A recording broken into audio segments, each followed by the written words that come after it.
आपके नेता, बीजेपी के नेता लेटर नहीं लिखे, नाम लिख करके ये स्टोन पेल्टिंग में था, इसका तोड़ दिया जाए।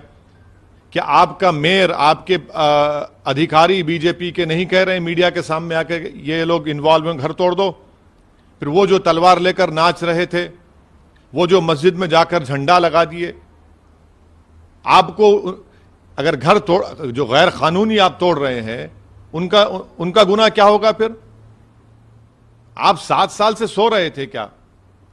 ये विजिलेंटी जस्टिस है, ये रूल ऑफ लॉ को कमजोर करेगा और ये अच्छा नहीं है इस देश के लिए। हमारा आरोप बीजेपी पे भी है, आम आदमी पार्टी पर भी है, क्योंकि जो डेमोलिशन की नोटिस दी गई है, पीडब्ल्यूडी दिल्ली की आप सरकार में आता है और उसमें कहा गया उस नोटिस में कि आप हमको मटेरियल दीजिए डेमोलिशन करने का, आपके लोग भी एई जेई भी दीजिए। इतने एमएलए जीत कर आए, आपके कहां हैं एमएलए? पूरे भाग गए। क्या मौन व्रत पर बैठा है आपका दिल्ली का मुख्यमंत्री केजरीवाल? दिल्ली का फसाद हुआ 2020 का, तो गांधी वहां पर चला गया, गांधी समाधि के पास। अब आप मौन व्रत पे बैठे हैं क्या? दिख नहीं रहे आपको कि लोगों की बर्बादी? ये समझने की जरूरत है कि बुलडोजर इस देश में चल रहा है तो अहमद और अंसार पर चल रहा है। जब चुनाव आता है तो सब मोहब्बत के मजारे करते हैं, चुनाव हो गया, मकसद निकल गया, अब लगाओ बुलडोजर, तोड़ दो उसको। कोर्ट किस लिए है फिर? कैसे कोई सरकार जज, जूरी, एग्जीक्यूशनर बन सकती है बताइए? ये तो आप कोर्ट की क्या जरूरत है फिर आपको, जब आप खुद किसी को तय करेंगे कि ये क्रिमिनल है? अगर कोर्ट किसी को कन्विक्ट भी करता है इन पत्थर फेंकने वालों को, तो उसका घर तो तोड़ने का ऑर्डर नहीं देता ना कोर्ट, उसको सजा देगा। मगर आप एक्स्ट्रा कॉन्स्टिट्यूशनल होकर इलीगल, अनकॉन्स्टिट्यूशनल काम करके रूल ऑफ लॉ को कमजोर कर रहे हैं।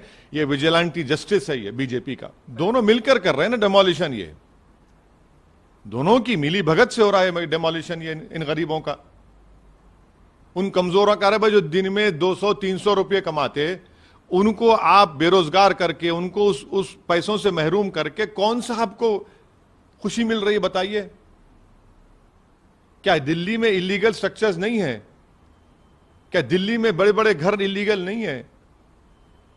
मगर आफत आती है तो गरीबों पर, और खास तौर से मुस्लिम गरीबों पर। अरे चुनाव आते जाते रहेंगे, मगर जिसको आप उसके रोजगार से, जिसको घर से महरूम कर दिए, जिसको आपने रमजान के महीने में रोड पर लाकर खड़ा कर दिया, क्या दुनिया देख रही है कि कैसे वो लोग, एक छोटा सा बच्चा अपने बाप की फ्रूट शॉप की, फ्रूट जूस की दुकान में टेट्रा पैक के जूसेस के डब्बों कलेक्ट कर रहा है, कॉइन्स को कलेक्ट कर रहा है। कोई औरत पुकार रही है कि मेरा उसी पे घर चलता है। कोई कह रहा है कि गुप्ता साहब कह रहे हैं कि मेरे पास कागज हैं उसके। ये इनकी तकालीफ नहीं सुन सकते बीजेपी के लोग? इनको नहीं नजर आ रहा है इनका? इतनी हेट्रेड क्यों है इन लोगों को? बिल्कुल गैर कानूनी है। इसलिए तो मैं कह रहा हूं ना कि बुलडोजर जुरिस्प्रूडेंस का एक आगाज बीजेपी ने कर दिया है। ये विजिलेंटी जस्टिस है। आप कोर्ट्स को कमजोर कर रहे हैं। क्या कोई सरकार तय कर देगी कि कौन क्रिमिनल है, उसका घर तोड़ देंगे? फिर कोर्ट्स किस लिए हैं? फिर आप होते कौन है बोलने वाले? कल आप सरकार नहीं रहे, कोई और सरकार आ जाएगी, वो बोलेगा नहीं बीजेपी वाले क्रिमिनल है, घर तोड़ दें घर उनका। कहां जाएगा देश? किस रास्ते पर जाएगा? आप देश को लेकर किस रास्ते पर जाएंगे? ये एक सैडिस्टिक प्लेजर ये लोग ले रहे हैं। मगर मैं इनको बता रहा हूं कि जब गरीब रोता है ना, तो अल्लाह की रहमत जोश में आती है। वो उनके बाद छोड़िए, वो तो सब वही कर रहे हैं, उनके बारे में मुझे बोलना नहीं है।